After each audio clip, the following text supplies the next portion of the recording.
Hey guys, how you doing? JP Sarricolea here, and welcome again to another episode of Age of Heroes, my podcast. This is episode, if I'm not mistaken, 173. We've been doing this for quite some time, for the last 2 years. And today is a special day for me. I have a guest, a good friend, Anthony A. Perez. He is a fellow YouTuber. He's been doing, I think for the last 2 years, if I'm not mistaken, he's been doing stuff in YouTube in his channel. He concentrates on reviewing movies, TV shows, anime. He's also a big Star Wars fan, and his channel has been growing. Last year, it grew really fast. He's been doing a lot of good stuff. He has great content, and I really like his take into movies. He really shares his views. He's very open about it. He also helps other YouTubers. He's the administrator in a group in Facebook where a lot of YouTubers as well that they don't have as much viewership. They don't have many viewers, but they're growing and they're helping each other out. So he's becoming a leader among the team, among the people in YouTube, which is good. It's nice to see. So I'm glad to have him here. I'll invite him to be on this conversation. We want to talk about the Snyderverse. We want to talk about the Justice League. We want to talk about our views in reference to it and what we foresee in the future. But I'm really glad that he took my invitation and he's here. So welcome to the podcast, Anthony. Thank you for the invite.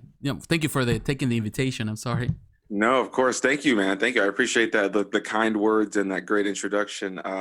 So for anybody who doesn't know who I am, Anthony Perez. I do movie reviews, all that jazz over my channel.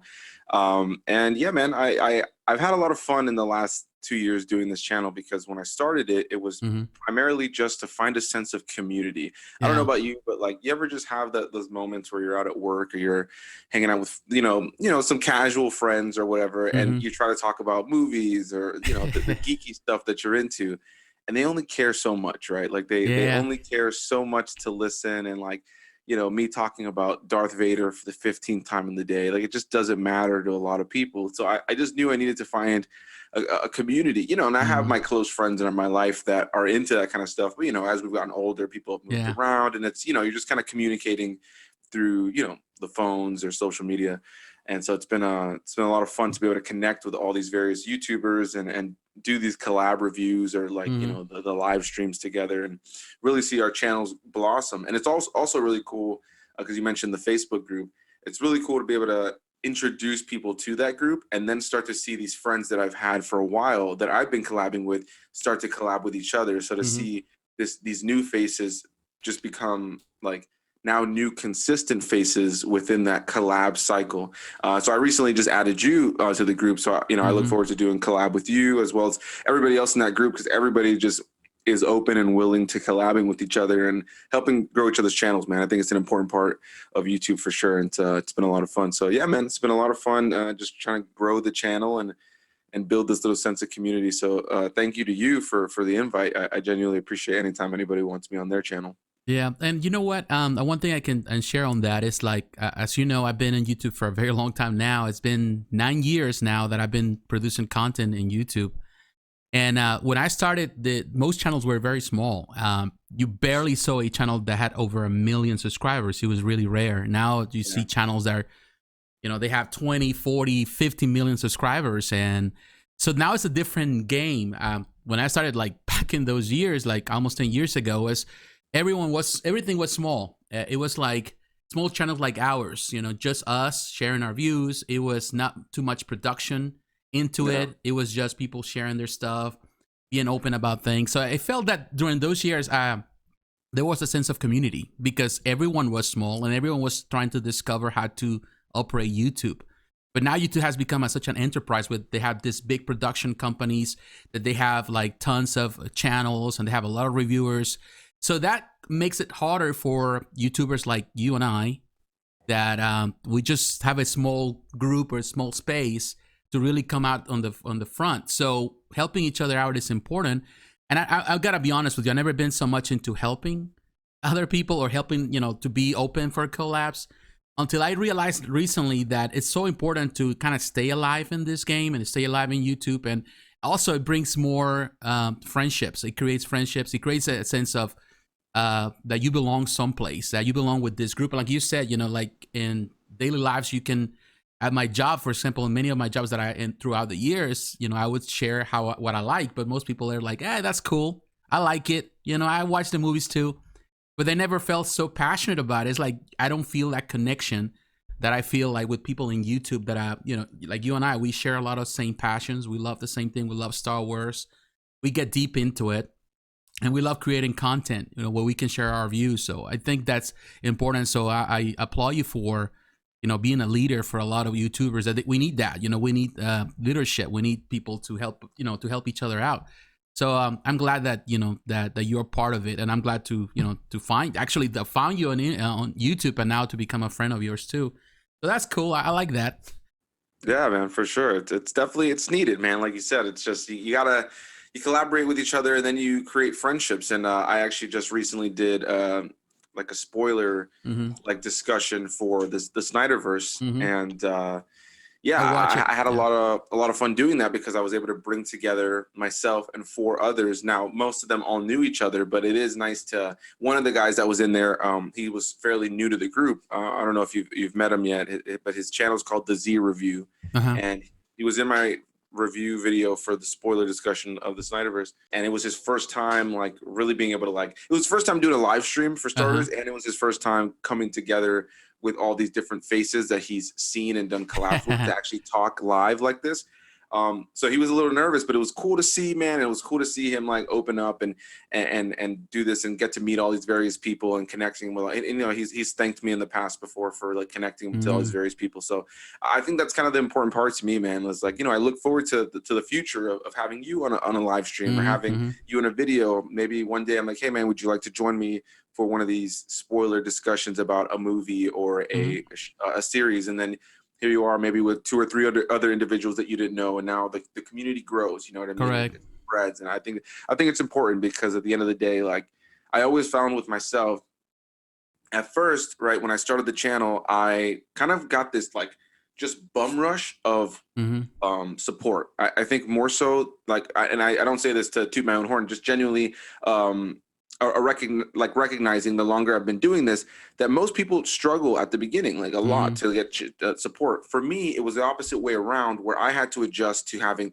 all these friends who for years on social media, this and that, oh, you should start a blog, you should start a YouTube channel, you should start somewhere where you can compile your reviews. Because I used to just post them on Facebook and stuff like that. And then I would screen cap that, and I would post that on Instagram and Snapchat, and people were like, you should just start something where you do that. So as soon as I finally did it, it was like almost all of my friends on my Facebook friends list came and supported me. My mom sent it out. I got family coming in. Everybody came to support. So those first couple weeks were a lot of support and a lot of love.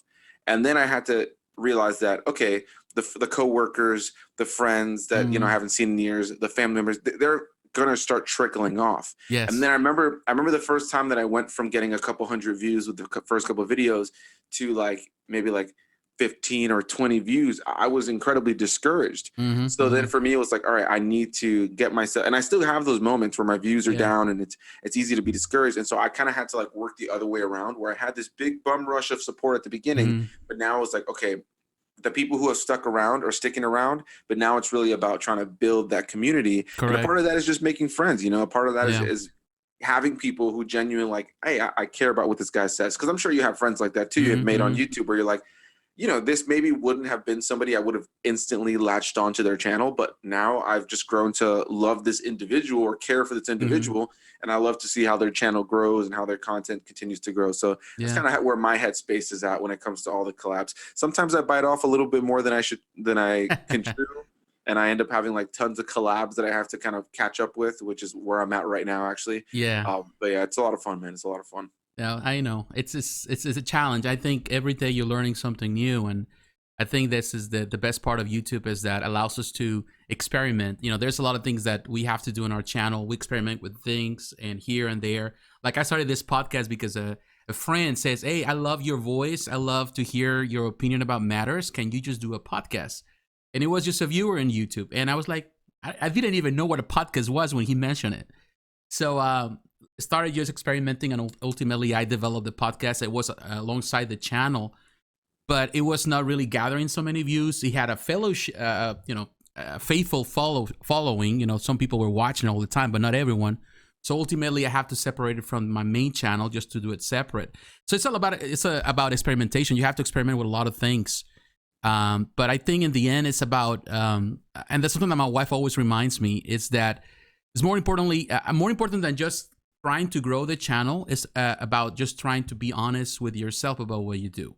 The more passionate you are, people can feel that. I feel that people circle around those that they are passionate about what they do, what they do here on YouTube, most importantly.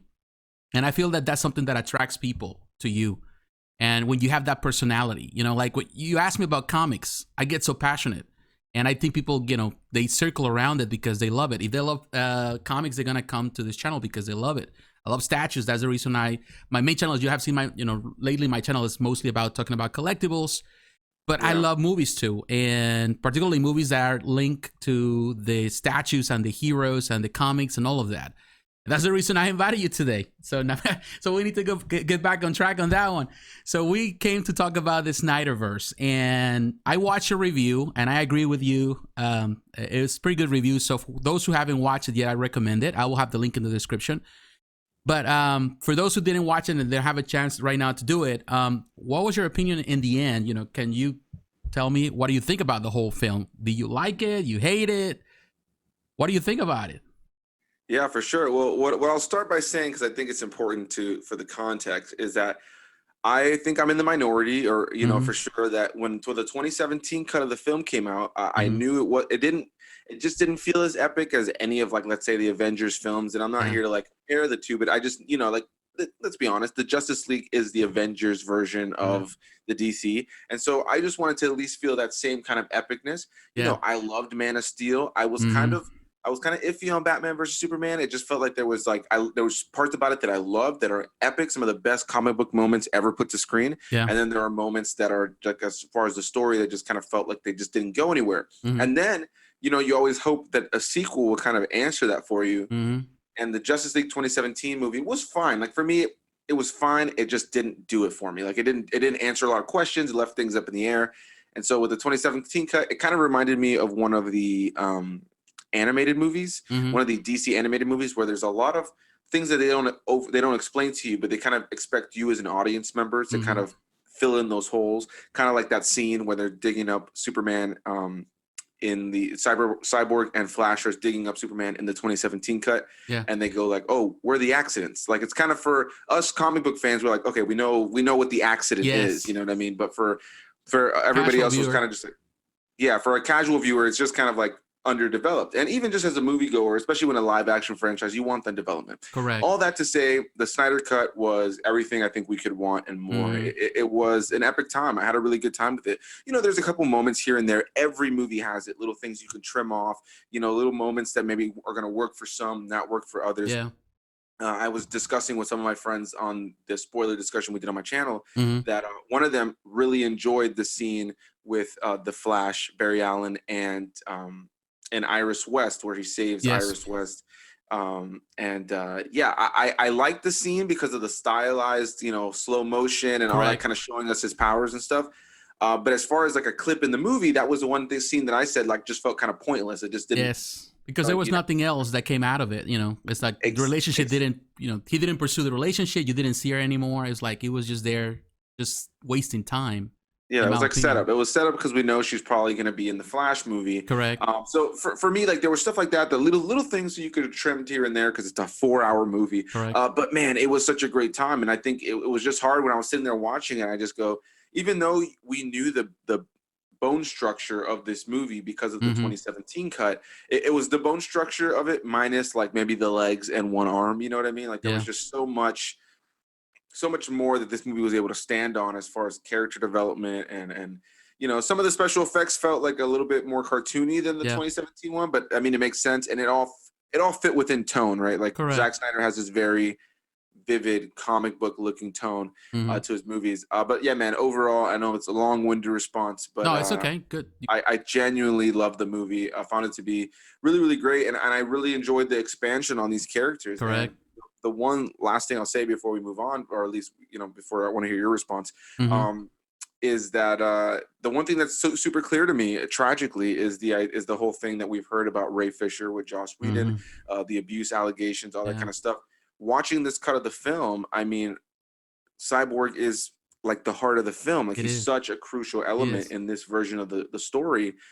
And any doubts I think anybody had about Joss Whedon, you know, maybe having problems with Ray Fisher, it's more than apparent now. It's more than clear at this point. Like it's so obvious that there were issues. I mean, it's Hmm. like he was such a crucial part to the narrative when you think of the Correct. whole movie, that to cut out all the stuff that they did, it seems like a malicious attempt to Hmm. cut him out of the film. So that's the one thing that I definitely took away from it, beyond just it being a great time, man. As a comic book fan, as a longtime DC, Marvel, just comic book fan in my life, I just loved it. Being able to see this movie come to fruition in this huge, epic way that just expands on these characters and shows us so much more story. So yeah, man. What did you think, man? I actually have Mm. not seen your You review. I haven't? know you shared it. I haven't gotten around to watching it yet, so this will be my first time being able to hear your Yeah. thoughts. Well, I'm telling you, I enjoyed it a big time. I wasn't expecting much of it, you know. Um, I did have no problem with the original, the 2017 film. I liked that film. It wasn't perfect, but you know, I understood what they were trying to do originally, and I like the tone. Not saying that I dislike Snyder's tone, because I'm a big fan of Snyder. I love his stuff. In the past, I actually have all the movies right here in front of me. I always, when I love Watchmen, I think it's one of the best movies, particularly the director's cut. It's Sucker Punch, for example. So, and I have all the Man of Steel, all the stuff here. Um, Justice League, the original Justice League, I understood what they were trying to do. They were trying to lighten the tone for the whole franchise because it was going too dark. But at the same time, it missed the opportunity to really be a good setup, like you were saying, like the Avengers were for the universe. And in many ways, it's not the fault of Snyder. It's not the fault, I would say, even of Whedon. Yeah, It's the fault of Warner Brothers from the get go, because they tried to rush this universe so quick out of the gate, you know, trying to put it out there, and they were trying to make it everything so I don't know, so included into this singular film that ultimately doesn't deliver. As you know, with the MCU, they have the opportunity of 10 years of building a universe step by step, you know, movie after movie, character after character. And to be honest with you, when I came to this film, I'm thinking, yes, it's going to be like the same as you see. You know, one thing I would say about Snyder, that he has the blessing of being able to present his view or his cut of things in almost every film. He did it with Watchmen, he did it with Sucker Punch, did it with Batman v Superman. It's always a director's cut. So I'm thinking, which is actually good in the sense that not many directors get that chance. It's like you get an opportunity to fix whatever was wrong of a previous film. So he had the opportunity to do it, and that's the reason why there are 4 hours. He injected as much as he could into it to try to fix a lot of the things that were wrong, not only on Whedon's side, but also his side. And ultimately, I think it was a spectacular film. You haven't watched my review, but I graded it as an 8 out of 10, which to me it's good. It's excellent. yeah, But I will be honest with you. If this movie would have come out in 2017 instead of the movie that we got, I would probably give it a 9.5 easily. Then, yeah, because now, of course, we have the foresight. We have seen how the universe have developed after that. Of course, Aquaman, Wonder Woman. So it's like we already saw that. But if it was my first time at the movie theater watching this 4-hour epic film, I will be really in love with it. I will definitely give it a 9. You know, even with all the flaws, 9.5 easily. yeah, I love it. I still don't think it's better than, I would say, Avengers. But in my opinion, it's the best film so far in the Snyderverse. Was the best film in the entire universe that he created, and that includes Wonder Woman. That includes Aquaman, Shazam. I love those films as well. I think at the same level, but I think this, because of the sheer amount of content that he has, the characters, and the way he set the stage, I feel that this is a perfect film to set up, you know, future films, which we know that right now it's very almost impossible. Doesn't mean that it will never happen. You know, you never know. That's the reason we're here to talk about it. But yeah, yeah, I like it. I enjoyed it. To be honest, I sit down, I took time. It was a day. I said, let me just watch. It's going to be 4 hours, so I'm going to wait here. I watched 2 hours of it first, the first 2 hours. My wife came from work and we started watching it again. So technically, I watched it for 6 straight hours. There were a couple of moments where I was distracted with my phone, but for the most part, I felt that it was good. I didn't feel like, oh man, this is too much. You know, I need to. It needs to be. You know, it needs to finish now. It needs to be over. I enjoyed it. I think it was good, and I do recommend anyone, if whoever has any doubts about the film, about Snyder as a director, I think this film will put those doubts to rest. The doubts to rest, because it was good. I think even his cinematography it was better than what he has done in the past. There were a lot of moments where I feel that even the camera work, it was comparable to Nolan's work. So I feel that as a director, he's getting better. The story was more cohesive, make more sense that what Batman v Superman was. Yeah. So it really, in my opinion, now I can go back and watch Batman v Superman, and I do feel that this film fixes a lot of the issues that film had. Yeah. And I ranted when that movie came out. I ranted the same day I went to the movie theater. Came out of the movie theater on my car. I did my review. I was ranting because I didn't like Batman v Superman at all. And to be honest with you, a lot of people prior to that film coming out, I was a big defender of Snyder. A lot of people, I was in different websites, you know, talking to friends in different forums. And a lot of people were hating because a lot of people didn't like, Superman Man of Steel. I like the film. I really enjoyed it. It's not perfect, but it's a good Superman film. So to me, this was, to me that was proof that Snyder could have done a good, Batman v Superman. But I don't know. It was a disappointment for me, that movie. Of course, the director's cut of the Ultimate Edition was better. They improved certain things here and there. I'm telling you, I think this movie, this Justice League film, it's a really one of the best movies, superhero movies that we have so far. And in so many ways surpasses aesthetically, the story, all of that surpasses many of even Marvel movies, which is a great achievement for Snyder and for DC fans.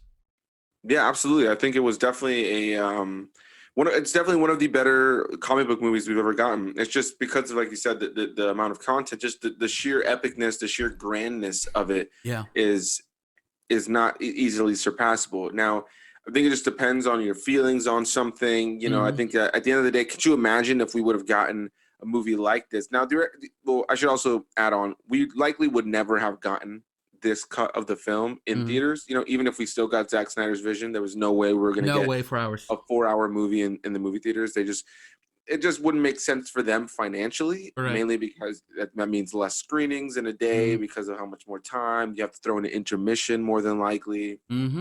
So it wouldn't work for everybody, and they likely wouldn't do that. But I'm very grateful for the cut that we did get. I think the biggest disappointment is the fact that they seem to not be continuing the Snyderverse in any way, shape, or form, which is, I think, the most disappointing part of this whole thing. But overall, man, I definitely think it's up there with, I would definitely put it on par with with at least the first two Avengers films. I think the first Avengers film, just because of just how they, like the build up to it from the previous films. Just imagine if we had gotten this film with all of the individual heroes having gotten their own film prior.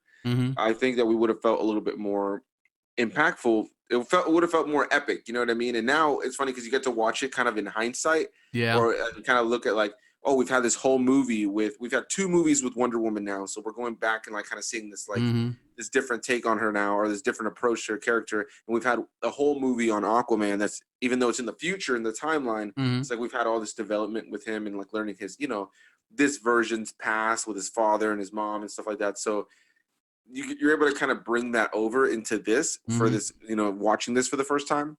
But yeah, for the other characters, I think that if they just would have taken the time to give us these other movies, or, even if they would have been teamed up in other movies, if they would have just been able to give them more time, I think that this movie could have surpassed at least the emotional response that I think a lot of people have to the Avengers movies because of the time we've had with the characters. At the end of the day, you can't just jump into like Avengers Infinity War and Avengers Endgame without all those other films and expect to feel the exact same impact. You may be able to enjoy the cool action and the visuals, but that weight behind the narrative is not going to all be there when certain things happen. You know what I mean? When Iron Man snaps his fingers and says, "I am Iron Man," or he says, "I am Iron Man," and then he snaps his finger at the end of Endgame, that weight isn't all there for you if you haven't seen the other movie. So I think, even with how awesome this movie was, it's even something like in this franchise, when you think of like Superman, like they killed him too soon, in my opinion. You know what I mean? Like, and so it's not, I like Henry Cavill as Superman. Like you mentioned, Man of Steel. I really like Man of Steel. Like, I think Man of Steel is one of my favorite It is. Superman movies because it's just different. It's cool. It's visceral. The action's big. We haven't gotten a Superman movie like that. So on an action and visual level, I think it's one of the cooler ones in the Superman, like, lineup. Yeah. But yeah, I'm kind of losing my train of thought because I'm all over the place, which is usually how I am. I talk too fast. But Me too. What I could say overall is I thoroughly enjoyed the movie. I found it to be just a great installment into the series. I don't know if it's my favorite. It's funny. I said it was my favorite in my review, but I made sure while I was editing it, I added in at the bottom that I still wasn't sure. Yeah. Because I really loved the first Wonder Woman movie. Correct. I love it too. I think it's just a strong movie all around. I feel that emotion every time I watch it. When you get to everything with her and Steve Trevor by the end of the film, I just think it's a very good, quick, concise watch. But I will commend Zack Snyder for making a 4-hour movie not at all feel like a 4-hour movie. You know what I mean? Yeah, I can tell you one thing. For example, like you say, and I agree with you.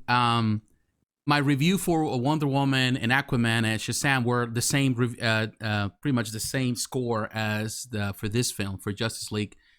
They were 8 out of 10. I love Wonder Woman because from the get-go, the film gives me everything I want. From the first viewing, I went to the movie theater with my wife. I enjoyed it. In my opinion, Wonder Woman is the closest film in the DCEU to the MCU because it has the same tone. It starts from the beginning. You get an introduction of the character, a development, is it a story development? She matures in the process, and in the end, the big battle. So it's a movie that is well constructed.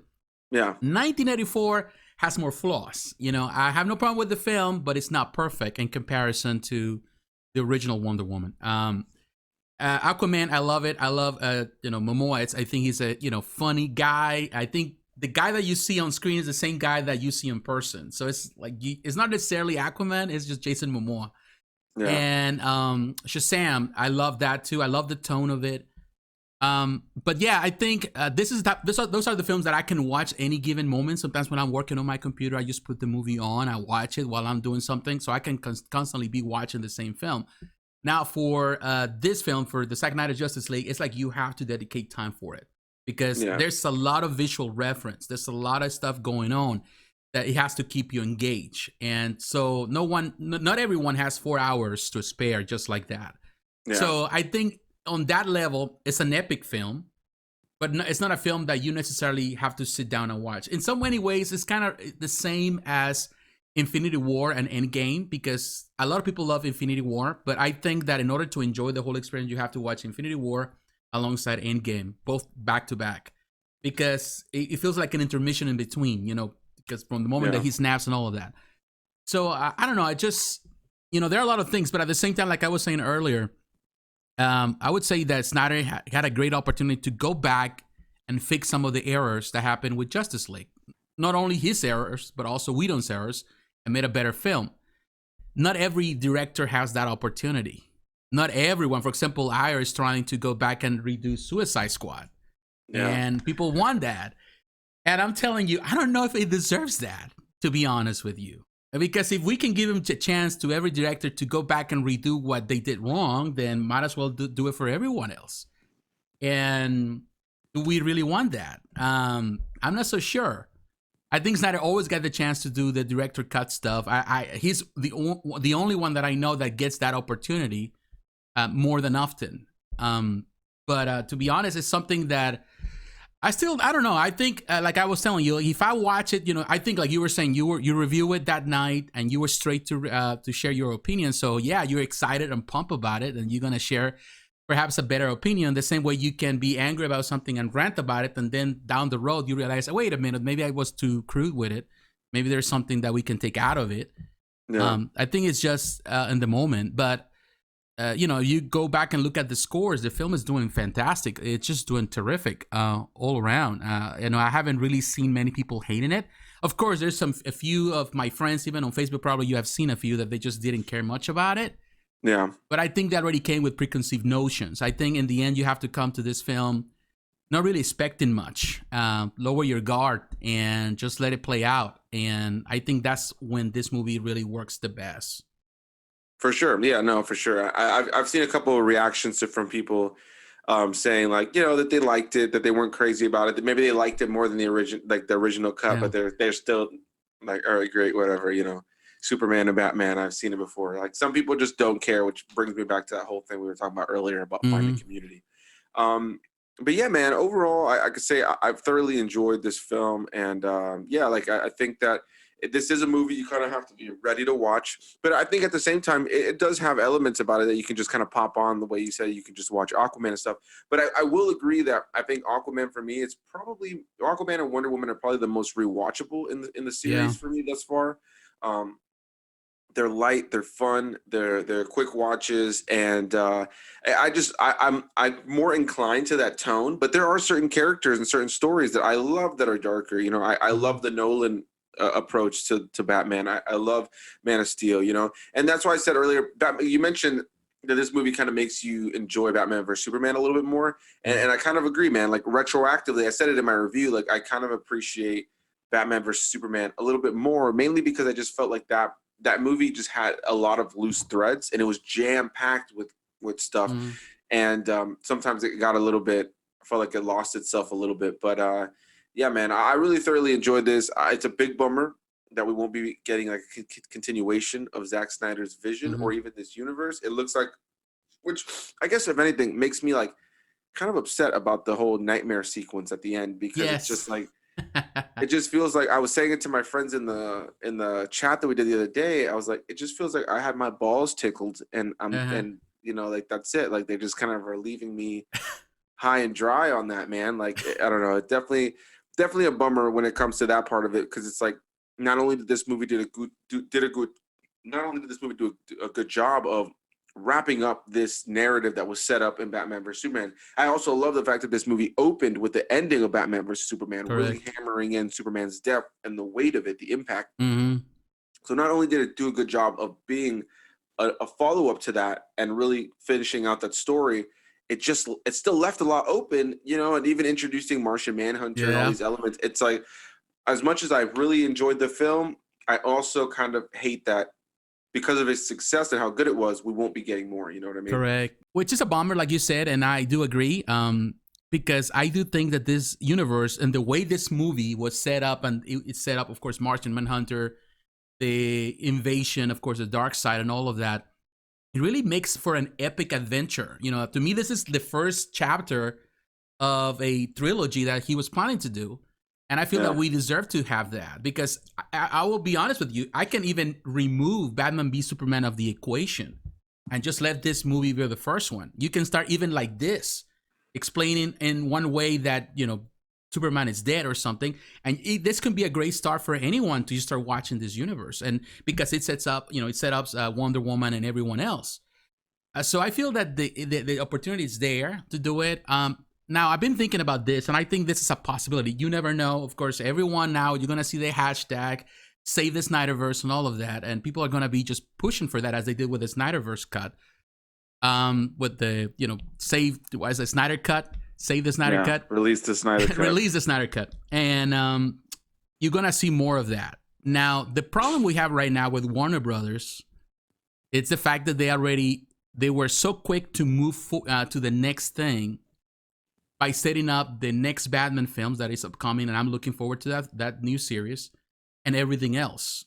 And they didn't think that this will survive. The expectation was we are not going to go back into it. And now they already set, you know, against the wall in a way where they cannot go back, because they already have invested millions and millions of dollars into what is coming. Yeah. And they already have a lot of people working in these new projects. So it's like they don't know what to do. But I think the problem goes back to them in the sense that Warner Brothers has always been too quick to move to the next thing, from one project to the next project. Yeah. Not allowing breathing room for these projects or these existing projects to really grow. I feel that this is a mistake that has nothing to do with Snyder. I think he has proven that he is a good director more than ever. He has proven that he has the potential. He understands the fans. He understands what they want. And he delivered on that promise with this film. But now, you know, the only option here that I see is that HBO Max becomes that venue for these films to grow, this universe to grow, which is a possibility. But it depends on Warner Brothers executives if they're really willing to invest the money towards it.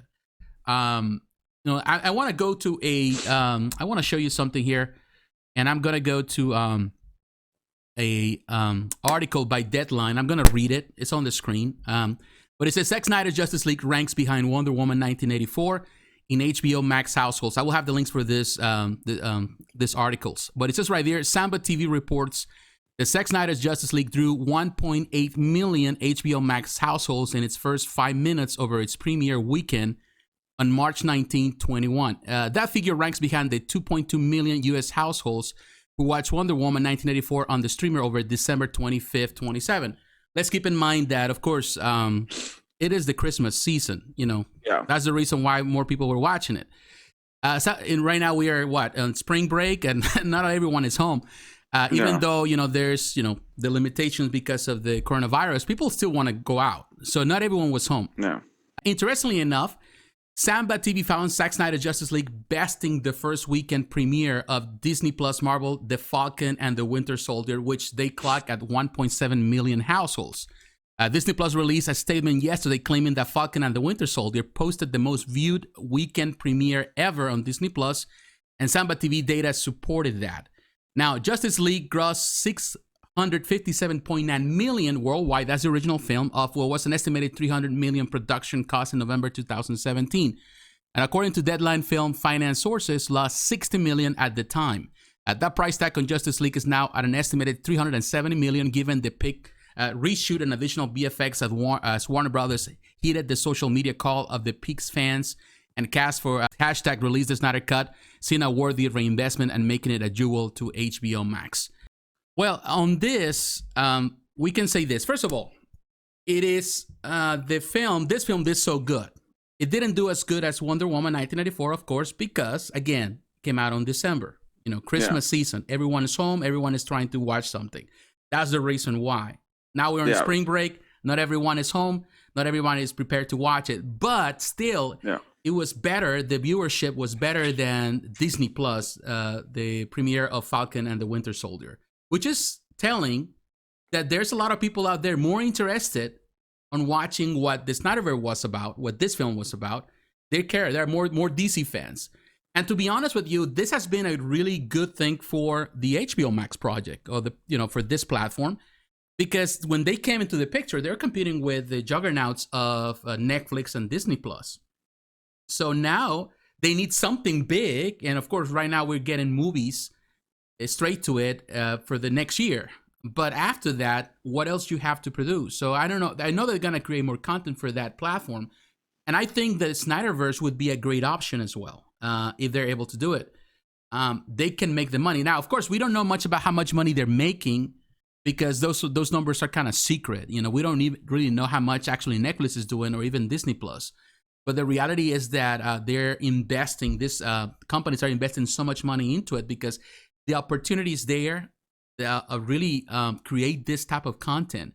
And like you were saying earlier, it's almost impossible to have a 4-hour film on a regular movie theater. There's no way. There's no way you can really invest that and not make it enough money. But you can do it on a streaming service. And I think that this film proves that.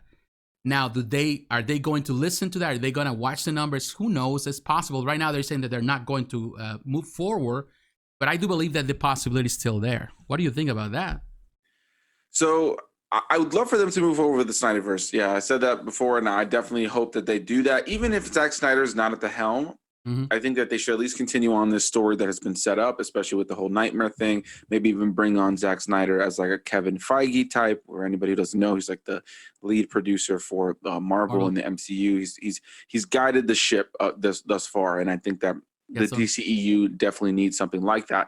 Now, I struggle with the idea of a lot of this stuff coming out straight to streaming, mainly because I just don't see how it'll be financially viable as time goes on. And what I mean by that is, like, right now the question is, sure, there was a lot of, and I totally agree with you. Like, I've seen people be like, oh, no way, Justice League crashed the servers. There's no way that Wonder Woman had more views. It's totally possible. Number one, Wonder Woman dropped on Christmas Day and it dropped at noon. Whereas that report is saying like in the first 5 minutes or so of Justice League, but it dropped at midnight, if I'm not mistaken, like, which is 3 a.m. here, but like noon or midnight in like on the West Coast, and so either way, like that one dropped at a time where there's still a lot of people sleeping. A lot of people hadn't had time to catch up on it yet. Whereas Wonder Woman dropped like right after the time people are usually done unwrapping gifts, and they're on Christmas Day. It was everybody was looking for something to watch, right? Yeah. Now, as far as like the future of a lot of these big movies, I was actually just getting a discussion with somebody the other day about the fact that they've now Marvel has now pushed Black Widow to July, and that they're going to be doing the whole in theaters and on Disney Plus with the premiere access $30 extra thing, which I have personally partaken in for both Mulan and Raya and the Last Dragon. Yep. Mainly because I don't know, I'm totally. Some people think the price is steep, but I share Disney Plus with 4 other people. Yeah. It's cheaper than you would if you were going to a movie theater. Yep. It, you know, I like supporting movies. You know what I mean? Like I like the support of film, individual films, because I think we're like really spoiled in this day and age with all these streaming services and all this stuff that like these huge libraries of content that we're able to kind of sit through and watch hours and hours and hours of. But I think moving forward, we're going to see a decline in these huge blockbusters if all of them come to streaming. You know what I mean? Yeah. If these movies aren't able to get that theatrical run where they're able to make that profit, in a lot of cases, a massive profit, I think we've all gotten really, there's kind of a spoiled sense about like how much content we've gotten, and we're still pretty early on. Most of these movies that we're getting right now were almost all completely done, or we're either already done or we're almost to being close to being done before the pandemic hit. That's we're still kind of getting those films that were already well into production, and they're still going into production for new things. But I think moving forward, if everything that's huge like this, these movies like Zack Snyder's, that, you know, this was like a 300 something, almost $400 million film. And moving forward with most of these films being in the 150 to $300 million like range, I just don't see how that'll be viable. And I think we'll get less blockbusters as the years go on if we don't have that theatrical run or some sort of premiere access in order to, you know, continue to, I don't know, support the system. It sucks because it's easy to say like, oh, you know, they're multi-bajillionaires. Oh, Disney has the money. Yeah, they have the money. But if you want them to continue to operate at the massive level that they do on all levels, cruises, movies, TV shows, you know, theme parks, they got to make the amount of money that they do. And if we're going to cut a huge part of that out, it's going to make it rough. By the way, sorry to anybody who sees me over here like sniffling and stuff. I was telling before that I have massive allergies today. But yeah, man, overall, it's a tough thing. I don't necessarily like, I would love everything to come to streaming, but I also don't want that to happen because I just feel like it's just not going to be viable for these studios to continue making this top tier, you know, stuff. Yeah. At the same time, it's important to point out that with the streaming thing and everything, like for example, most of the money when they invest into producing these big films, or big chunk of what they invest goes towards the campaigning or the, you know, all the ads and everything they do in order to be in movie theaters. So that is half of that cost goes towards that. Now, if they're able to swift that amount of money that they invest towards putting all those films in movie theaters, they can invest it towards the quality of the film. Then they're making money, and then we can see more of that. Of course, those are numbers that I'm not really familiar with, but I feel that I will say real quick, the one thing I'll say to that, I think that the struggle is there, right? Is that if you're making let's say you're making a $200 million massive blockbuster comic book film, at the end of the day, it's like, well, let's say like I'm already signed up for all these streaming services. I'm paying my monthly subscription. I'm not signing up for that thing. I'm already signed up because I already know that there's going to be stuff like that rolling out. Just like with Marvel and Star Wars, Disney Plus, they have me locked in forever because of all the stuff they have coming out. But at the end of the day, that they're one of the cheaper streaming services. And the question is, like, if you have one of these massive movies like a Snyder Cut, how many people, I think we really will know how successful this was for them.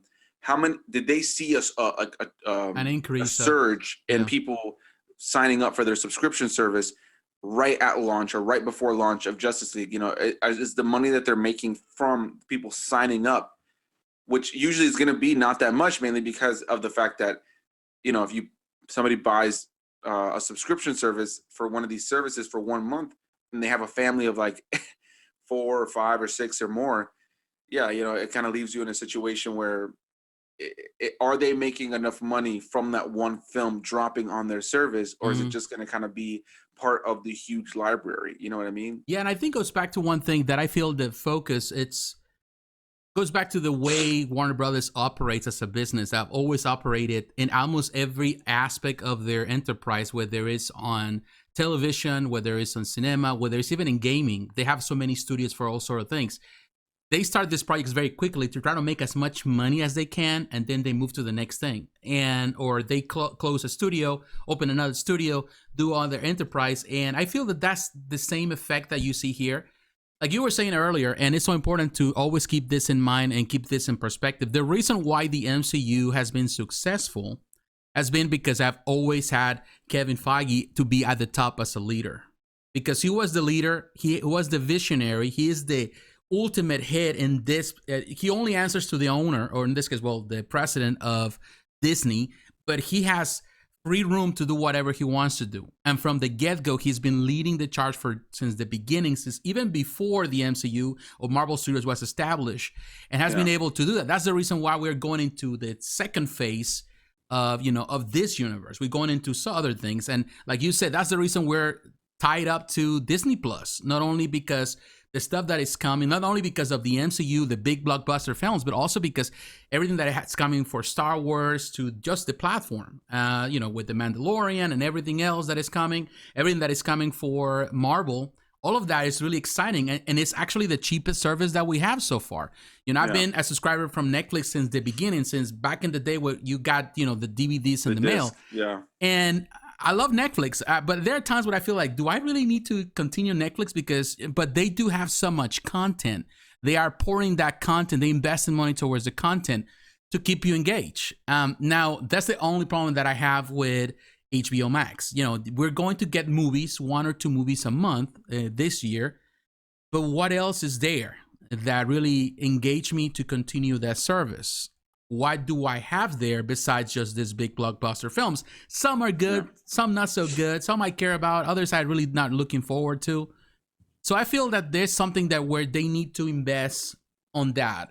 Whether they do a Justice League 2, or whether just continue with some of the characters here, which is almost impossible. Like you were mentioning with Ray Fisher, he has a lot of issues right now with the Warner Brothers executives. And it goes back to that. The problem with that with Warner Brothers is that they do not have a leader per se. There's so many different executives, and they have changed executives all the time. So everyone has a different vision of what they want to do. They don't have a concise vision of this universe. And I think that's the reason why the entirety of the DCU has been affected because of it. You know, they have produced some good movies. I'm not saying that they haven't.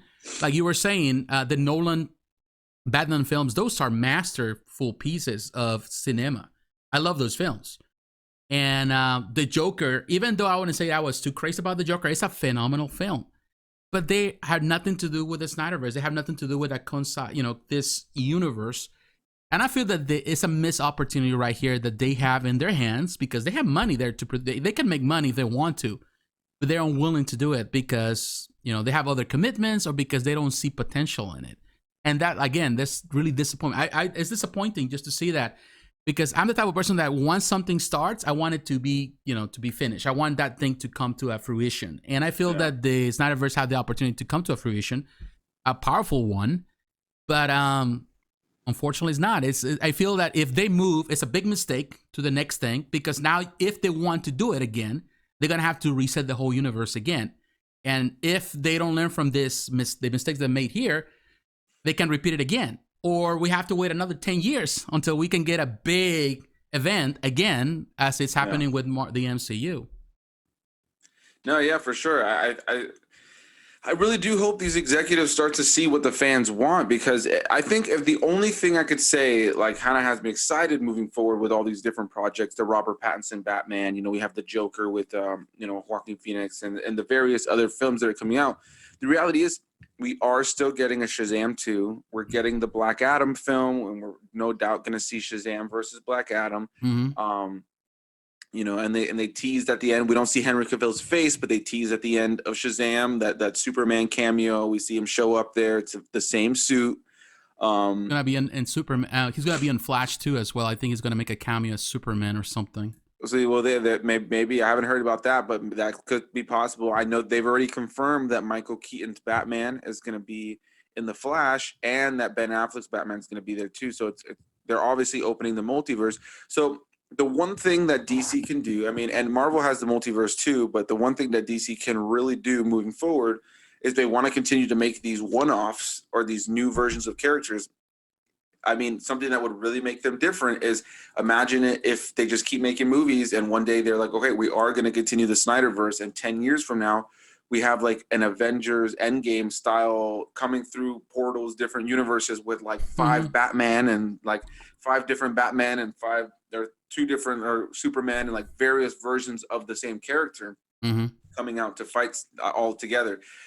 DC can do that, and all the fans would understand it. We know, like, I don't know if you go watch the CW DC shows, like the Arrowverse, but I'm really deeply ingrained in those, and they get a little bit over the top with it sometimes, but it is pretty cool to see these various characters sometimes, like especially on the Flash, where they've had multiple Flashes from even bringing back the guy who plays his dad on the show, who played the original Flash in the 90s TV show, being able to see them working together in scenes, and bringing back Brandon Routh as Superman. Like, DC can do this stuff. Even Ezra Miller's Flash showed up on the CW Flash show for that Crisis on Infinite Earth. So it's totally doable with the films too. So if they move forward and they just keep making movies, I just hope that eventually they realize, okay, hey, maybe they'll wait to see how people react to Michael Keaton being in Flash, and if there's a positive reception, they open up the multiverse, and we'll see what they do. Because even now, Marvel is going to start dipping their toes in their multiverse. The next Doctor Strange is literally called Into the Multiverse of Madness. So it's like the multiverse is coming. There's those rumors about the new Spider-Man movie and Tobey Maguire and Andrew Garfield. We'll see if that happens. But yeah, moving forward with DC, I do agree that they need somebody in charge. And I think Zack Snyder's a good person. Even if they have films with a lighter tone, Shazam, Aquaman. And I'm actually a really big fan of Wonder Woman 84. I think I was funny. I saw the movie in theaters that morning, and I think I'm definitely in the minority. But I was just so surprised when I got out, because I came out, and if you watch my review that day that I did, I was so enthusiastic. I was excited. I loved the film. I had tons to say about it. And then I went online, and everybody was hating it. Yeah, sometimes you're just on the opposite side of the situation. But correct. I'm glad I reviewed it and went about it the way I did, because it was my pure, genuine reaction. And I maybe it's because I got to see it in theaters. I don't know. I'm not that takes away from people's perspective, but I saw people watching it and they were live tweeting the whole time, because they were sitting on their couch watching with their phone in their hand. Like, I don't know about this. I don't know about that. And I just saw it in the theater and was just completely and utterly I was just in it. You know what I mean? And so, like, I don't know. Maybe I was just on the opposite end with that one, but moving forward, I think as long as they have just one visionary on top, and you let your directors do their thing, let them tell stories. That's why you bring in various cool directors. Like, I'm looking forward to The Suicide Squad, which I hate that they called it The Suicide Squad, the upcoming one with James Gunn, because Suicide Squad and then The Suicide Squad. But even that one, it's going to continue on. It's they don't. If there's things you don't like from previous films, you can kind of just drop them. You can drop them and move forward, but still have some sort of like continuity. Like, you don't give us what you gave us with the nightmare sequence at the end of Justice League and then drop that, because that's just too big of a setup. But you can drop certain little moments here and there as you move forward. Marvel has done it. They kind of for a while dropped Natalie Portman's character, Jane Foster, from the Thor movies. Now she's coming back, but they moved past it, and they kind of like used like little throwaway lines to kind of get her out of the situation and or out of the story. And you can do the same thing with the DC. You just gotta, with the DC movies, you just kind of gotta, I don't know, there's got to be a unified vision. At the end of the day, the reason, like I told you earlier, the reason that the Avengers movies work so well is that when you see that end moment where, the whole Avengers Assemble moment at the end of Endgame, and you've been watching the MCU movies up to that point, dude, like, your nipples are hard, you got tinglies all over your body, you're just like, you're excited, everybody was emotional, you're happy, you're ready to see people get kick ass, you're amped. And don't get me wrong, I had moments like that in this Justice League movie. Like there was that great shot of all them near the end when they were fighting, where like it's like a quick slow motion moment Yeah. where the Batmobile busts through and you Uh-huh. have like Aquaman and Cyborg and Wonder Woman. All that was super cool. Loved that so much. Like, and so I sat there as a longtime fan of this stuff, and I was just nothing but grinning. And it's just like, why wouldn't you want to continue that feeling? Exactly. And let us grow with these characters even more, so that we could lead up to their battle with Darkseid, and everybody will be like applauding. Like, Yeah. I don't see what the executives are seeing. Mm-mm. And it's just like, at the end of the day, man, you know, have somebody with creative control that, you know, can keep directors at bay from making too big of insane decisions, but also bring in directors that are going to do something cool and fun and just expand this universe, man. Like, Correct. they're gonna do well. People are going to want to see them. Like, this has been proven over the last 20 years of comic book movies. You know what I mean? Ever since the first X-Men movie, or even ever since Blade, or even really if you go back to 89 with Michael Keaton's Batman, like that's really where it started, you know? Unfortunately, it's going to take more than just goodwill to get this done. I feel that it's going to require a restructure of the way Warner Brothers does business. Ultimately gets back to that point where if you have people there that they only care about numbers, if they only care about what it's in front of them, to them it's, you know, there's not a positive outcome out of this. But if you care about people that have passion about what they do, and they say, well, let's put money in, let's invest it. Like you said, you know, DC has a history of multiverses. Not only it's in the comics, you know, with all the different worlds and different Earths, they can do the same on the film. You know, they can continue the vision they have with the new Batman story that can be a separate thing. And they can continue on because they already have the Flash movie coming. They have the Aquaman also. They got Wonder Woman 3. So technically, they already have the still part of the Snyderverse there. They can continue with that vision and even have, again, Henry Cavill portrayed Superman again in his another film. I think the possibility is there. But it depends a lot on if they are willing to listen to the fans. Ultimately, it's all about listening to the fans because they're the ones paying for the tickets and allowing that to happen. Yeah, and like you said, like I was reading last night, it was an article about John Favreau now going to Star Wars. He wants to have more control with the Mandalorian, and he's fighting that back with Lucasfilm because Lucasfilm has a lot of control. And one of the reasons why the Star Wars films have been a bit of a mixed bag for a lot of people is because Lucasfilm still has a lot of control, and this is the way it was set up by George Lucas. So they want to maintain this universe one way. So it doesn't really allow for an expansion of the universe by other directors. So that's the reason why, you know, I like the Star Wars films. Don't get me wrong, the newest Star Wars films, but some people don't like them because they feel that it's not the proper portrayal of this universe, or it's going too free will, or it's not enough free will. So, so I think that's the problem. I think you have to give, and Jon Favreau has proven with The Mandalorian that there is room for him to expand in this universe. He's respecting the source material, but at the same time, he's bringing new things into it. And he's creating this universe that is very, very, I think any fan, whether you grew up with the original films like I did, or whether you grew up with the prequels, or now with the new films, I feel that people feel connected to. But it's about, you know, having that leadership. I think being the leader of that gives him the room to really expand on that universe. The same way that Kevin Feige has the opportunity to really lead. He's not a director, but he's a fantastic producer. And we can say the same with Snyder. Even if you don't have him as a director of all these films, the upcoming films, he can be a producer. He can actually lead. He's a fantastic visual director. He has, you know, the knowledge. He can really help to develop this. I wouldn't say as a writer, but he can develop this universe even more. I feel that the opportunity is there. It all depends if Warner Brothers is ready to listen to the fans and also to really look at the numbers. Yeah, for sure. No, I definitely agree. And I think with, you know, you were mentioning the whole thing with Jon Favreau. I think the freedom that somebody like Zack Snyder would have is that with comic book adaptations, they're not trying to connect themselves to other forms of medium. Whereas with Star Wars, the struggle there, and look, I'm a huge Star Wars fan. Anybody who watches my channel Star Wars. I'm wearing a Star Wars shirt right now. I have May the Force be with you tattooed right here. I'm literally about to start a tattoo sleeve. I'm wearing a Star Wars hat. Like it's all Star Wars all the time. Yeah. And so that's just how I am. I love it so much. I grew up with the prequels. Those were my Star Wars movies, but I grew up with, the original trilogy was definitely in my household. And it's a universe I've dived really deep into. And, I get people's criticisms of the new movies. I get them. I've honestly loved it all to various degrees, to different degrees. Certain things I don't like about all of them. And that even goes back to my favorite ones in the franchise. There's always, I always have had the mentality, and it's just kind of how I approach reviewing movies on my channel. It's like no movie is all good or all bad. Even my favorite movies that I call masterpieces still have stuff I can poke fun at. Like I just always try to keep that in mind because they're man-made, right? They're not imperfect. That's right.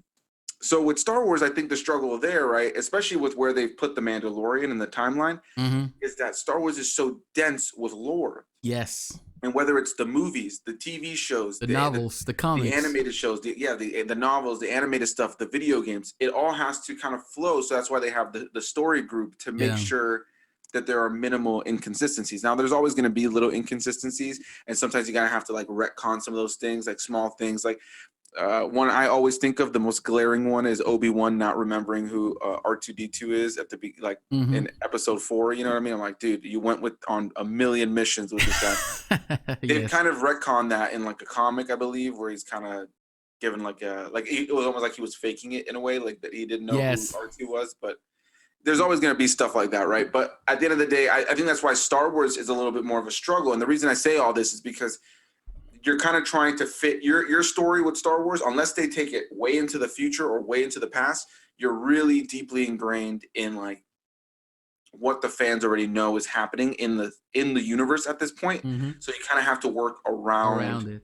That, you know what I mean? Whereas with the DC movies or Marvel movies, they may take from certain comic book stories, they may take the general concept, they may take imagery, but at the end of the day, it's going to be an adaptation. Like, you see Captain America Civil War. Anybody who's familiar with that storyline in the comics knows that storyline is huge. There's so much. There are hundreds of characters involved. Every Marvel character you can think of almost pretty much is involved in that narrative. Yep. People are dying. People are surviving. People are really, really hurt. There was no way in hell that they were ever going to be able to adapt that narrative the exact same way. They were going to have to do this universe's natural feeling expansion on that narrative, and they bring stuff over. That iconic shot of Iron Man, his blast clashing up with Captain America's shield. They put that shot in the movie. We get that kind of stuff, but at the end of the day, with comic book movies, they can create their own universe. That's where we had the X-Men universe. We've had 2 different Fantastic Four universes. We've had the 2 various different Spider-Man universes. Now we have this MCU, and with the DC, we've had the Nolan verse, we've had the Michael Keaton films, the Joel Schumacher movies, like all those, they're able to be their own thing. So I think that that's the freedom that comes a little bit more with that versus like a Star Wars, where like anybody jumping into Star Wars now has to play within the rules and the timeline. But if they bring Zack Snyder, all this to say, again, my long-winded responses if they bring Zack Snyder to the top as far as just like an overseer of the narrative moving forward, I think we can get a really cool DC universe that is able to differentiate itself from the Marvel. Animated stuff, from Marvel, from the older stuff, and just make it feel like its own version of the universe. That's right. I feel like the Warner Brothers executives who are just like not getting it are just like, I don't know. I don't know where their head's at with any of this. It really is quite surprising. It is quite surprising because, to be honest, and this is the part, like you're saying, is so true. When you compare Marvel Universe and DC Universe, even in the comics, which are the source material for all of this, the Marvel Universe has always been very concise as a one singular universe. Yeah, they have a multiverse, but most known and almost everything has continuity. Everything is in the same place. That's the reason why, even though the Marvel Universe has been able to build that universe, at the same time, the cinematic universe, pretty much based on the source material of the comics, they maintaining one single vision, because that's what in this case, the readers, the fans know. They don't know a different version of Captain America. There's the ultimate version, but most importantly, even the ultimate version respects the same Captain America, the regular version of the regular universe. So there's one singular vision. Now DC has always been with multiple different variations. There's a lot of singular novels. There's a lot of graphic novels that they differ from the, and there are stories where Batman kills. There's stories where Batman is not a killer. So there's so much stuff there. So in my opinion, I feel that has affected the DCEU, but at the same time, it's a great way to set up this world very different than the Marvel universe. Yeah. And like you were saying, you can set up this the same way that they have the CW universe, and that can operate as a separate universe without a problem, because I watch those shows and I like those shows. My wife is a big fan of Arrow. She loves that show. No. But at the same time, and there's the Flash stories and all that. But at the same time, I can enjoy Ezra Miller's depiction of the Flash in this universe. And I feel that the opportunity is there. Now, let me ask you this, because I do feel that there are some losers with whatever happens now. If the DC, in this case, the Snyderverse doesn't continue on, do you think there are who are the losers of this outcome? Do you think that there's someone that is losing more than anyone else? I think the losers are the fans, and I think also the future filmmakers, because I think that there's going to be an inevitable portion of the fan base. Like, listen, at the end of the day, we have no shortage of comic book related stuff coming out, right? So for me, I'm excited. We have a weekly Falcon and the Winter Soldier now. Black Widow comes out soon enough. Loki comes out soon enough, and a million other shows. The DC is working on that new Batman. There's rumors of a second Joker. There's various other films that they're working on. I'm still catching up on the Arrowverse right now. I haven't even started Superman and Lois. There's no shortage of comic book content. And so as much as it sucks to not see this version and this iteration continue on, because like you mentioned, Batman is a perfect example of a character that we've seen him kill people, not kill people. We've seen Adam West version. We've seen Michael Keaton version, Val Kilmer, all these various versions. Lego Batman. You're able to adapt. Yeah, the animated series. You're able to see this character done in such goofy and fun and silly ways, but also really dark and menacing ways. And you could do that with the whole of DC. Like they've always done that with their characters. And that's why things like a Teen Titans TV show works. That's why the Adam West show has so much respect from back in the day. That's why the Lego Batman works, but that's also why like the Arkham Batman, video games work. Like you can do so much with these characters. And so it will be a bummer moving forward, because if they don't do that, we're inevitably going to get more films in this franchise. We're going to get the next Wonder Woman. We're going to get the next Aquaman. We're going to get the next Shazam. We're going to get all this stuff. We're going to get the Flash that's going to introduce Michael Keaton's Batman once again and still have Ben Affleck's Batman around. But if we never get payoff to this nightmare sequence and all this stuff, it's just always going to feel a little incoherent, inconsistent. Right. People who, and here's another thing, my dad and I always talk about this. My dad and I are really big into movies, and I am definitely the bigger fan, but especially when it comes to comic book stuff, my whole life, I've been going to watch these movies with my dad. Mm-hmm. And I always keep him in the loop. Anytime I see something new or hear something new, I talk to him about it. And I remember like he tells me all the time, like, like anybody who, like, he goes, I'm a big movie fan, but like, this is him speaking. He's like, I'm a big movie fan, but if it wasn't for you, like Anthony, I probably wouldn't like really understand everything that's happening. And so I think as we move forward, the casual fans, inevitably, there are going to be tons of people who saw Justice League Snyder Cut this weekend and don't understand that this version of these characters is not going to continue to play out. Yeah. So it's just going to have this, it's going to continue to have this mixed bags of feelings from fans who want to see that story play out, that are going to watch the inevitable stories that will play out and feel like this just feels inconsistent from what we've already gotten with these characters. What do you count? What do you not count? I've always been somebody who loves an idea of canon. You know what I mean? That's why I love Star Wars so much, because I know as a fan, the movies are canon, these shows are canon, and they prove that within themselves as they connect and make sure that they're, people are really upset about the books, the old books no longer being canon. Yeah. But I like the idea of being able to say, okay, this is no longer canon. You can still read these. These are great. Yeah. Afterworld. We're going to create these new books and comics that are going to be canon so that it can all flow and work within like what we're going to have coming out in the future. Uh-huh. And, the MCU has its canon. That those movies all count. And with and now with the shows as well. But with the DC stuff, it's just we're not even that far into the DCEU, and now it's already like, well, Cancel. Man of Steel and Batman vs Superman are canon, and the 2017 Justice League, but that much better one that you saw in 2021, yeah, that one doesn't count. But this Wonder Woman counts, and that Wonder Woman counts, and the Aquaman counts. But this one over here might not end up counting. Oh, and that Joker movie that you saw in between all that doesn't count with the Joker that you saw on Suicide Squad. But that Joker was in the Zack Snyder movie, but that one doesn't count. So don't forget that it doesn't count. And it becomes like this thing. We're not that far into it. It's like what counts, what doesn't count. For casual fans, it's going to begin to become confusing. And so I think that's really the hole that they've dug themselves in, is like just not having a coherent and consistent vision from the beginning, even with the missteps and recastings that we've seen here and there in the MCU. Yeah. Again, I think it's important vision. And I think it's important to have I would say a plan ahead of time. It really shows in the end that Warner Brothers didn't have a plan at all from the get-go. They just were producing stuff as things went. If things were successful, they continue on with the vision, but they didn't have a plan from the start to say, this is what we want to build. And it's showing right now because they already are invested into the next projects. And this just came along because that's what fans wanted.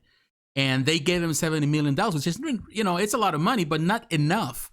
They gave him just some money, just thinking whatever, just to keep everyone quiet and just let him just play out. And ultimately became a really successful story because this film is going to be perhaps one of the best films of the year, in my opinion. I would say that, like you were saying, and it's so important, I think we all want a start, a beginning, and an end to any story. It's important to have that. Like, for example, we can go back, and I think even casual fans can go back to the original, the Nolan film, the Nolan trilogy, and they see the beginning and the end. What makes that film so powerful, the whole trilogy, is that there's not only the start of it, because Batman Begins is a phenomenal film. Yeah. A lot of people love the middle, which is, of course, The Dark Knight, which actually, to be honest with you, I'm in the minority. It's not my favorite film in the whole trilogy. Yeah. My favorite film in the trilogy is the last one, pretty much the end of the trilogy. Because to me, it brings, even though a lot of people don't like it as much, I like it because it brings everything full circle to the moment, to the end. And it has I would say that there was a lot of things that could have been done with that universe. You could expand it. You can do a lot of things. But ultimately, what I love about it is that we saw the start of Batman, Bruce Wayne, how he takes the mantle. And ultimately, he comes to the end of it. We don't know. It leaves it open whether he's alive or not, or he just simply escaped or whatever. The thing is this, it leaves it open for the viewer to realize, well, you can actually make it whatever you want in your mind. And the problem with this one is that you don't get that because you see pretty much those scenes in the end that there's something major coming. And ultimately, you're going to be left hanging like, high and dry, waiting for something that you might never see. Like you're thinking, and we see it as a perspective, as you were saying, as fans of this universe, that we have invested so much time into this. We know all of that. But the casual fan is going to expect something that is never going to happen. And in the end, that hurts the way people perceive this universe in comparison to the Marvel universe. So I think that that's the major thing. I feel that when going back to what I asked you, and I feel that it's important, like you said, and I totally agree with you, the main losers here are the fans, first and foremost. We are the ones losing big time here. If they don't continue this, we're losing. Yeah, we can move on to the next thing, but it's always going to be in the back of our minds thinking the possibilities, what could have been, but when it never was. And I think that's the thing. I feel that another loser on the whole matter, of course, is Warner Brothers. They're losing because they losing credibility among fans and moviegoers, because it doesn't seem that they're consistent with what they're doing. Yeah. Now, talking about actors, I feel that losers here will be Henry Cavill, for example. I think he deserves a shot for another Superman film. Whether that happens or not, I think he's terrific, and he proved it in this film. I think he's a great Superman for now. I don't think we need one. He has he is still young. He's a great actor. He's likable. I think he can do it. And one other one will be Ben Affleck. Of course, he's losing now because it's a new, Batman film. But I think he could still do a lot more as an actor. And he's losing as an actor the opportunity to keep portraying the character, at least for another film. Well, Ray Fisher is losing big time as an actor, Yeah, for because, sure. like you were saying, he was the heart of this film. It is now we come to see that he was, important to the original film, and he was cut out of it. And in many ways, he was left out this version of Cyborg that nobody really cared about on that film until now. Now we can see how important he is to the story, to the narrative. And I think it's losing big time because we're not going to see another film with him, particularly now that he has some issues with Warner Brothers. So I feel that that was a missed opportunity because he could continue on. We could even see an expansion of his character, even into the Teen Titans or something like that. Yeah. So I feel that ultimately everyone is losing in some way. I think even Josh Whedon is losing because now people see him as a failed director. Although I disagree with that vision, I think that Whedon, yes, he had problems, and yes, he did a lot of things that are bad. But I do believe that he's still a great director. He has problems, yes, for sure. But a lot of people I've seen a lot of in social media, a lot of blame towards him saying that he's the reason why it didn't work out in the first place. He was just given a job. His job was to cut as many episodes as possible to create his own version, something different. That's what Warner Brothers wanted from the get-go. So I don't blame Whedon for that. But I think he ends up also losing big time credibility here, because a lot of people are seeing him, a lot of younger people, a lot of viewers are seeing him as the reason why the Justice League failed in the first time, the first place, which I don't think is the case. He's losing, and it's like people have forgotten the things that he has done in the past, good things that he has done in the past now because of, whatever happened with Justice League. So I do feel that a lot of people are losing. I think the person that wins in the end, the person that is actually, the only person that is winning, of course, us for watching this film. And I think in the end, it's Snyder. If anyone had doubts in the past, a lot of people are always very doubtful about his quality as a director. I think he can put those things to rest. He has proven through this film that he's a good director, that he's better than who he was, I would say, 5-10 years ago, that his quality as a director has improved. So I think that he can let that to rest. Yeah. And I don't think people can doubt his ability as a director, as a visual director, but also the ability to create a cohesive scenario where the characters actually play the part. Yes, he is not a great writer, that's for sure, but he can put things together and make a film enjoyable from beginning to end. And it makes sense. And ultimately, he respects the source material. I don't think there are many directors out there that go back as he does to try to give you as much visual references and make it as enjoyable that you feel that you actually reading the comic while you're watching the film. So I feel that that's the part where Snyder's still the best. Yeah, he's not good in certain aspects, but one thing that he is very good at is he's able to bring the images on the pages of a comic book into the screen and make you feel like you are actually living that part of the story. So I feel that he's the only one that wins on this situation. Even if he moves away from it, he's still a winner. People are going to respect him because now it's not his fault that this universe hasn't continued on. It's not his fault. People used to blame him, oh, it didn't work out because of his fault, because he wasn't a great director. But now people can say, well, he's a great director. He's not getting the opportunity by Warner Brothers. So that's how I feel about it. No, yeah, for sure. I think that at the end of the day, like, he definitely proved himself right now, right? Like Zack Snyder. And I think the he wins and he loses, right? Like, because all the reasons you listed as far as why he won, or why he's winning, as far as the praise that he's getting, maybe the change of perspective that people have towards him as a director.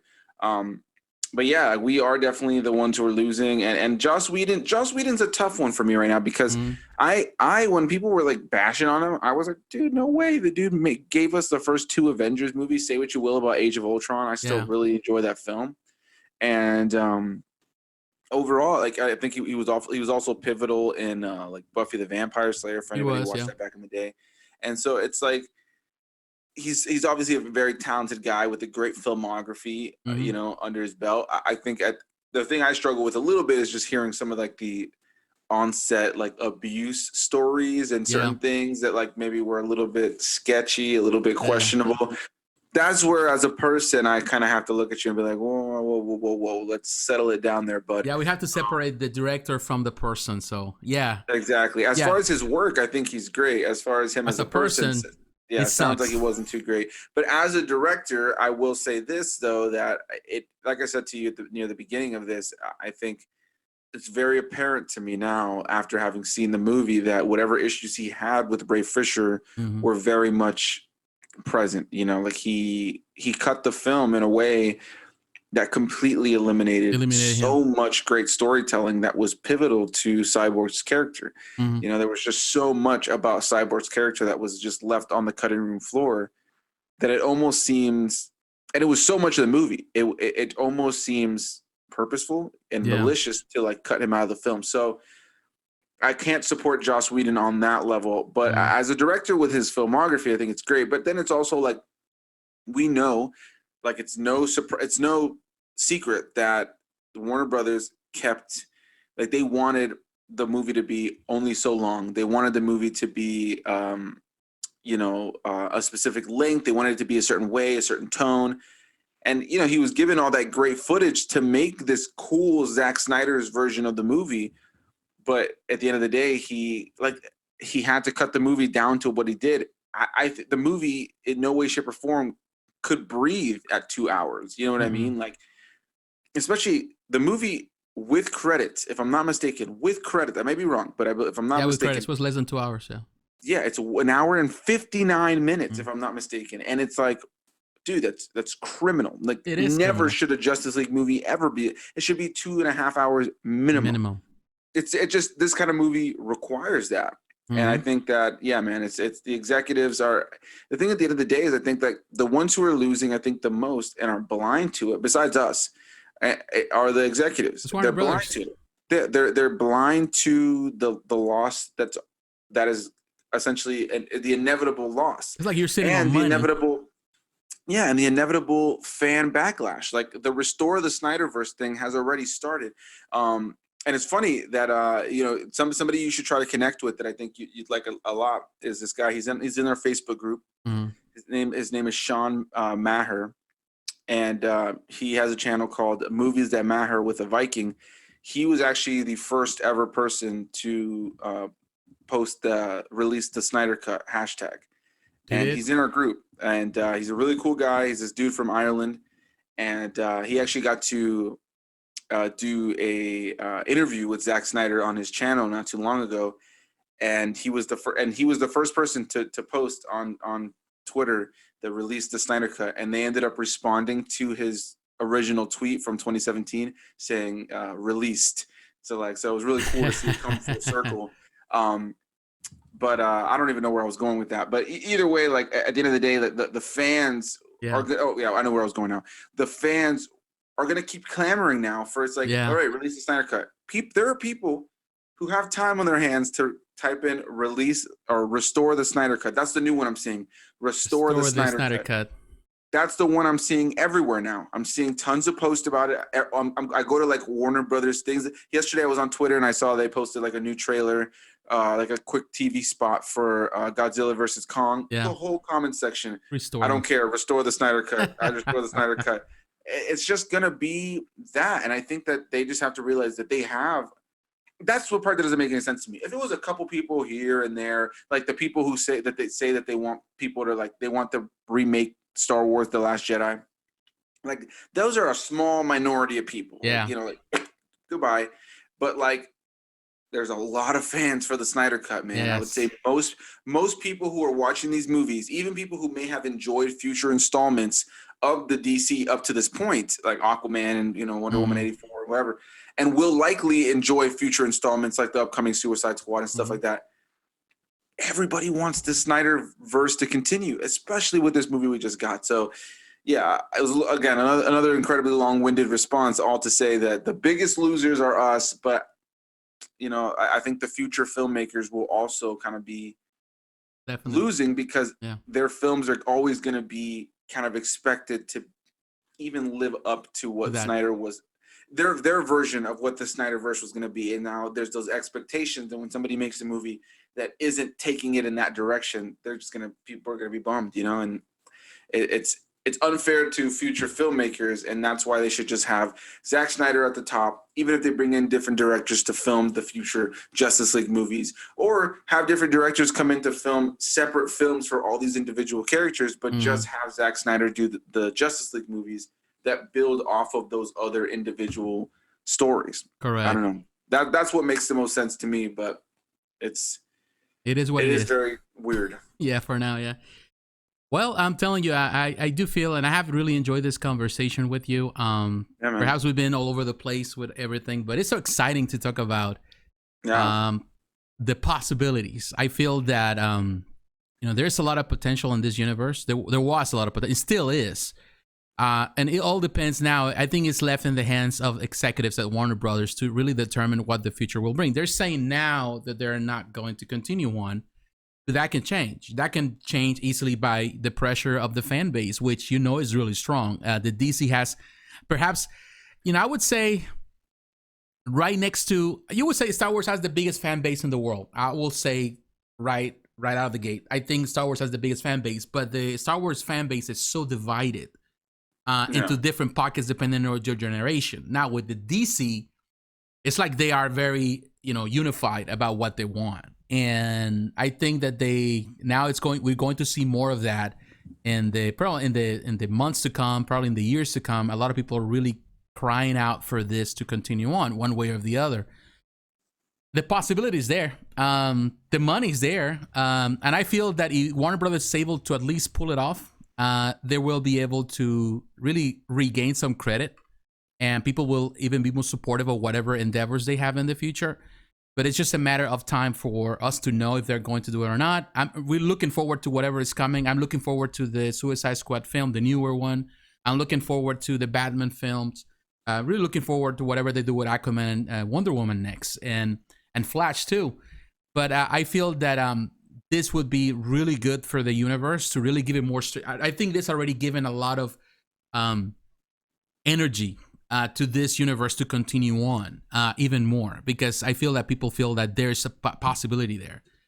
Now it all depends on them, but like you said, I really enjoy the film. I think it's something that anyone should watch, particularly those who are comic book aficionados, those who love comic book stories, or any person that loves movies, superhero movies. It is a great movie, one of the best so far.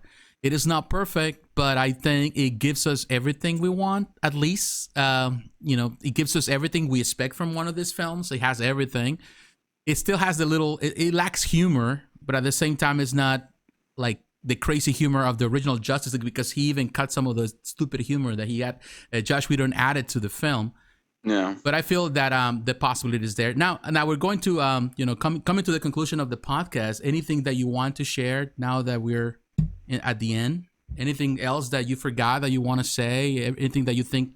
Any last thoughts about this conversation? I think the only thing I can really say, is like, I think as long as we got to keep the conversation going, right? Like, I think it's important. Like, I did my Justice League Snyder cut review, and I've also done the spoiler discussion where I had all these, I had a couple people on, and we were all talking about all kinds of various things. And here I am talking to you about it, and it's great to see so many other people continually talking about it, because I think at the end of the day, I hope over time that we just saturate the internet with enough conversation that people are like, hey, you know what?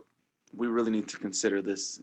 We need to consider the Snyderverse because people want it. And so that's more than anything, I think, if anything, we've been saying it the whole time, but that's the number one thing I think that I can really get out of this conversation is that, you know what I mean? It's like, it's not about trying to compete with Marvel. Mm-hmm. These characters are different. You started later. That's fine. There's no problem with that. Just make good movies. And if they are good, we'll see, people will see them, they'll praise them. And if they all combine one day, they'll be great. But, I think the lack of vision, I think it's what's really going to continue to divide the fans, because I think that even with the Star Wars movies right now, like as much as I love them, it's that lack of vision that we know it is what happened. The various directors coming in, the different people coming in and writing different versions of the story.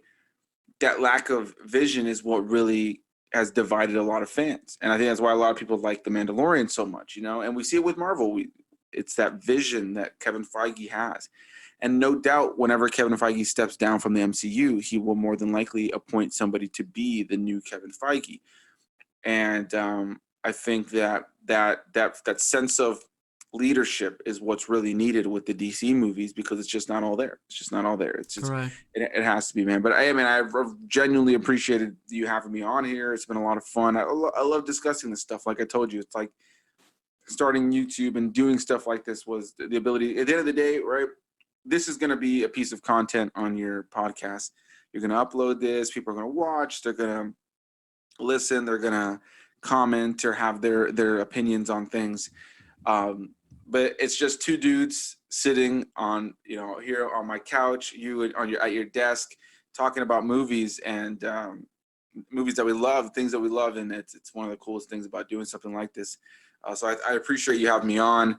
As for anything else, man, I don't really know. I think all that we can say has been said. It was a great movie. It was a far superior cut. It leaves the story wide open for so much more, and there's nothing more to be said other than that it is an absolute just like missed opportunity to not at least continue this universe, even if you have different directors come in, even if you shift the tone slightly, to not continue this storyline and continue to create new versions of the characters with various different actors and stuff like that. Just eliminates the possibility to tell a cohesive narrative that people are going to be emotionally resonant with, and I think that's really what it comes down to.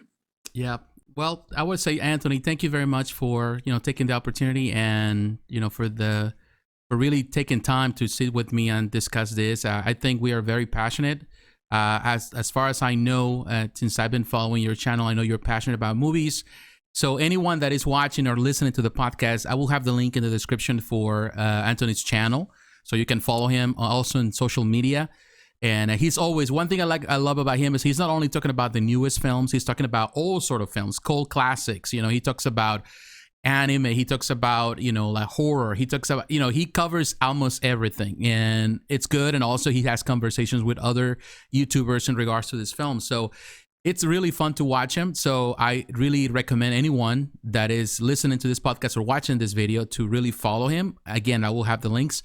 But yeah, I would say, Anthony, it was a pleasure. Definitely, I agree with you and everything. I feel that in the end, we hope for more. I think that the opportunity is there. I think the only thing stopping Warner Brothers to continue this and make money out of it is Warner Brothers. I don't think anything else is in the way. I don't think fans are in the way. I don't think Snyder is in the way. I don't think even the way, the format, where there is where there is on digital or where there is in movie theaters, I think the possibility is there. It's just a matter of them to really taking the mantle and moving forward, and put in the people that they need to be there to lead the way. So I feel that that's the possibility. So we'll see. Only time can tell. But but my friends, I want to say to all of you, thank you for listening. Thank you for watching. And again, God bless. We will talk to you again. Bye-bye.